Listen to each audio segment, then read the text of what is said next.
Hi, folks. Frank the Pest Geek here, host of the Pest Geek podcast and owner of Nature Pest, a holistic pest management firm that focuses on organic, compliant facilities, integrated pest management. I know that's a mouthful for residential and commercial environments. Basically, what do? We take the same principles that are done in hospitals, hotels, laboratories, basically high-level facilities, and we bring that to the home or business. This is what we specialize in. And what we're going to be discussing is holistic pest control, the 5 most important things that people need to understand in order to get this kind of service to be effective for them. And we're going to go ahead and get into that right now. All right, so now we're going to get into identification.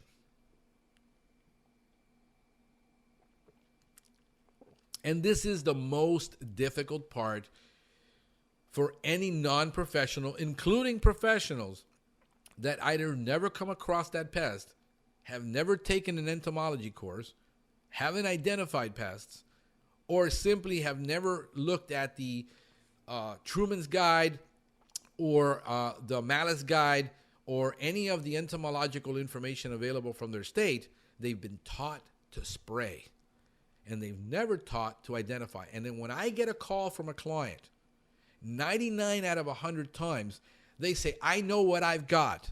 I Googled it. And 99.9% of the time I'll go there, and they're completely wrong. Because they do not understand how to do pest identification, because it is very difficult. Most of the time when I do pest identification on something I've never seen before, it can take me 2, 3, 4 hours of sitting there under a microscope, looking at an insect, tearing it apart limb by limb, and looking at the antenna and counting how many nodes are in that antenna. The design of those nodes, is it a club? Doesn't it not have a club? I look at the head. I look at the mandibles. I look at the hairs on the body. I look at the gaster. I look at the thorax. I look at the petioles between the gaster and the thorax. And I compare this and I take notes of all this, and then I'm going online on the entomological data and seeing what do I identify this with based on the entomological data that I have from identification. Somebody sends me a picture like this. And can you tell me what this is? I found it in my house. Well, it's a bad picture. I can tell you that. Other than that, I can't tell you what that is. It's dark.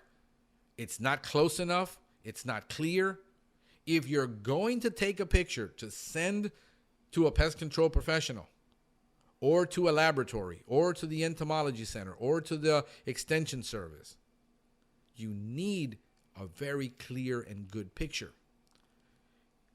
This is the microscope I use most of the time for identification. It's a Celestron microscope. It's a USB. It hooks up to my computer. I can pretty much enlarge any insect, take a look at it, dissect it visually, and ID it. Most of the insects like this that I got from the field, those are phorid flies. And customers said they had fruit flies. Whenever a customer tells me they have fruit flies, I got to scratch my head and going, do you have any fruit? Well, no. Then probably you don't have fruit flies. You got phorid flies. These are known as humpback flies.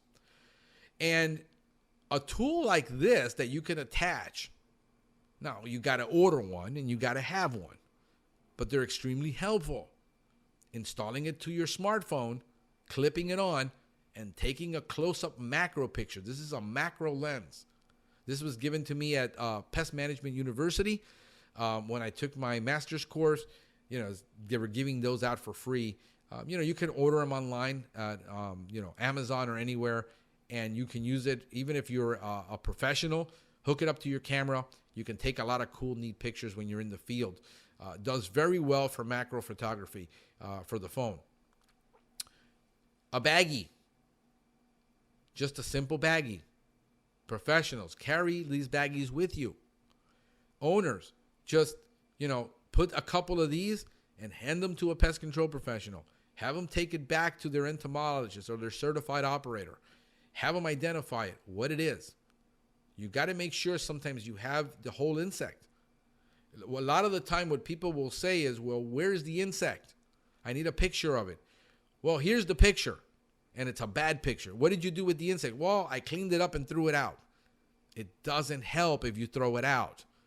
Collect it, put it in a baggie, and then that way when I go over or I send a technician over, he can bring that back to me and I can identify it under a microscope. A lot of the time from a picture, we cannot do it. Let me show you how hard this is. These are termites that we collected this week on site.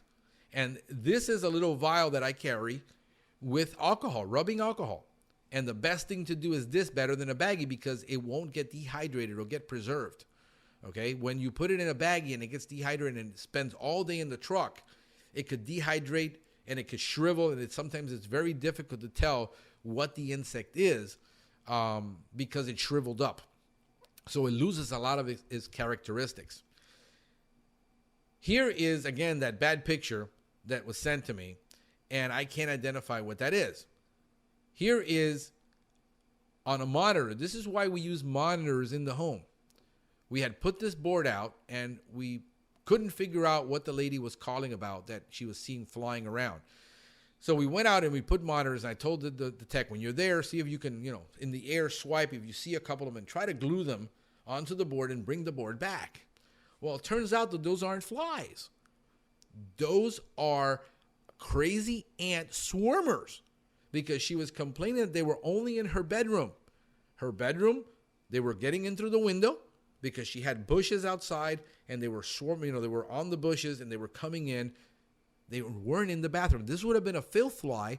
We would have had people complain about it in the bathroom or the kitchen where there's water, because they deposit, filth flies will deposit their eggs and they want to be near water. Well, these guys were in the bedroom. So I said, it can't be a fly. It's got to be something else.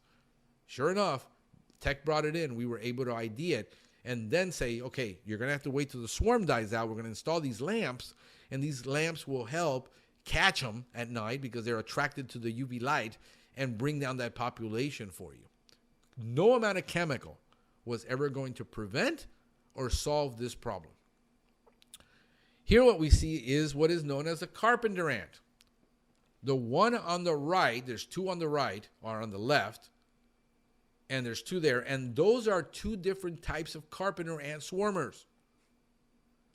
The one on the left, that is a Tortuguinus carpenter ant, both in Florida, and the one on the right is a carpenter ant alate. People think they got termites in their colonies. We got termites, they're swarming. Well, it's not termite swarming season. Let's go look at it and see what you got. You got carpenter ants. Chances are you got a carpenter ant nest in the house, or there's a satellite nest in the house. The one on the right is a bull ant.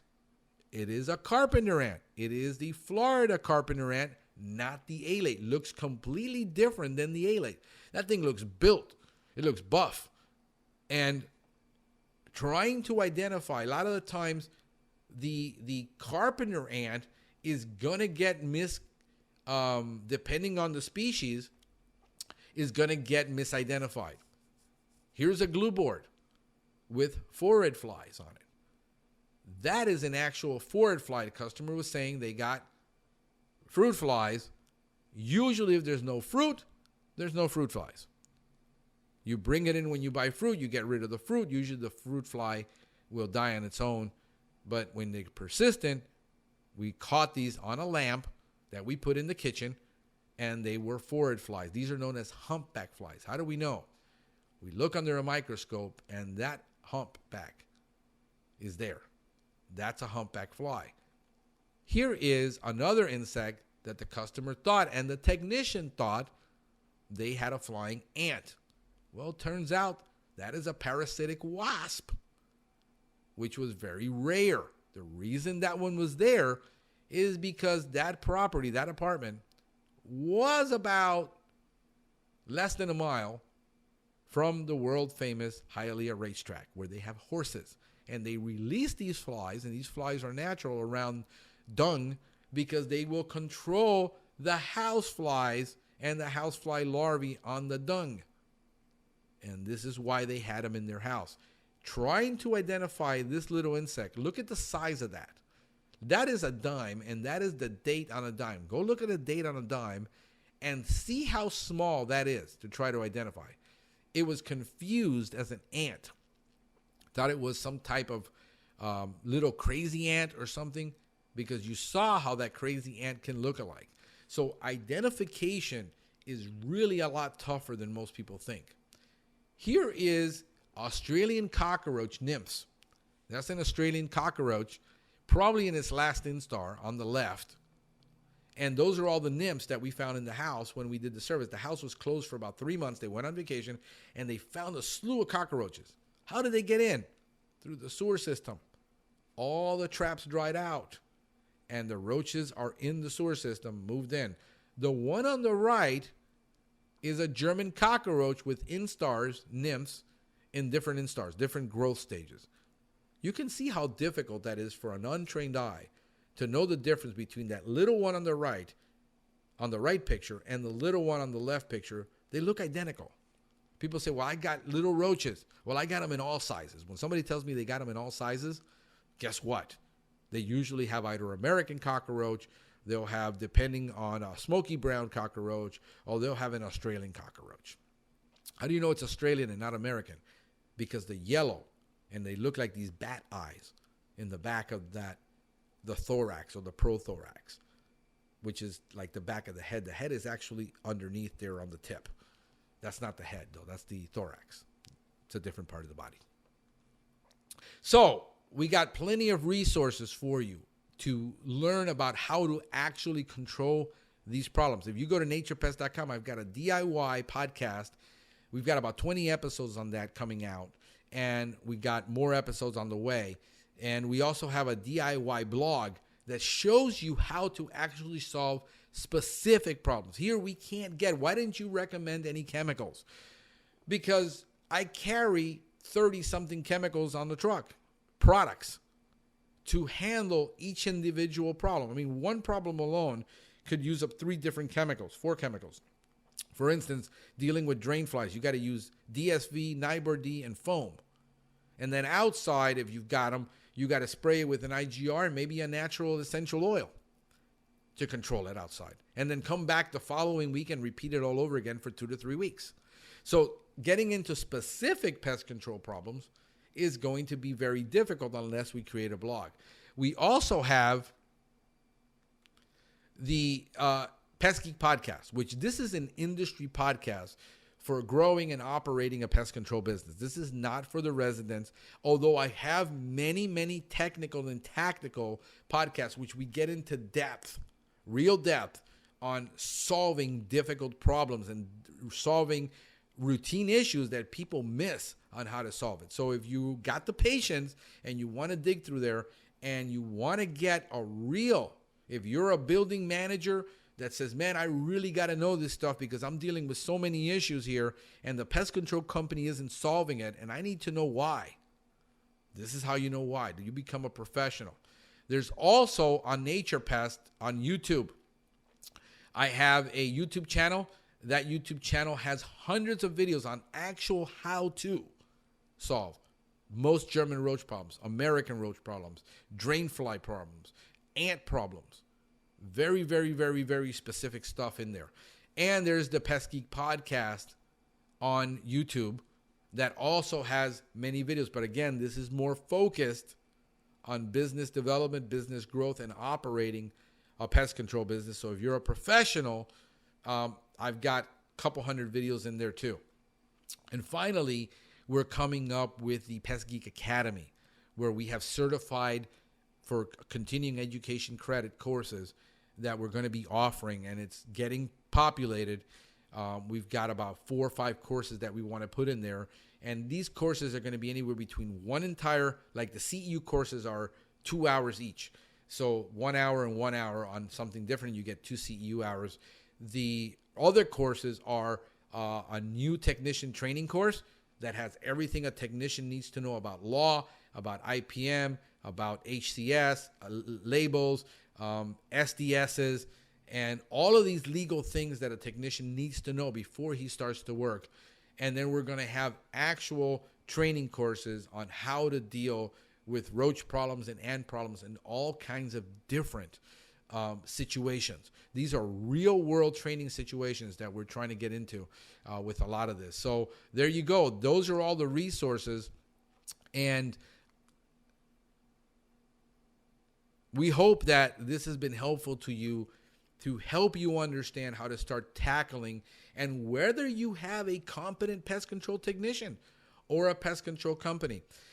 If you have and you're looking for a holistic company, we're only in Miami-Dade, Broward, and we're going to be Miami-Dade, Broward, and Palm Beach soon.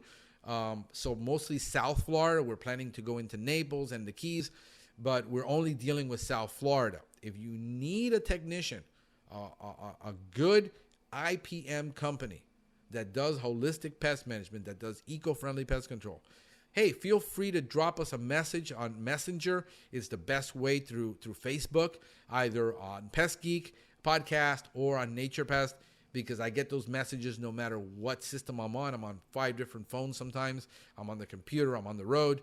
I can always get a message there. You can, trying to call us is going to be very difficult because we get so many calls, and trying to call everybody back that needs help. But Messenger is the best way. If you're needing, also, if you go on you follow me, Franklin Hernandez, look up Franklin Hernandez Pest Control. Hey, I got hundreds of professionals, thousands. I mean, we got about 3,000 professionals that follow me on there. You feel free to drop a question in there and say, hey, I got this problem. I got this insect. Can somebody help me with this? We'd be more than glad to put all of our network at your disposal to help you and help pest control companies that maybe you can't solve the problem. Maybe you need a professional. We can get you a competent person on there that can help you. Hey, I hope this beneficial has been helpful. This is Frank the Pest Geek wishing you a pestacular day.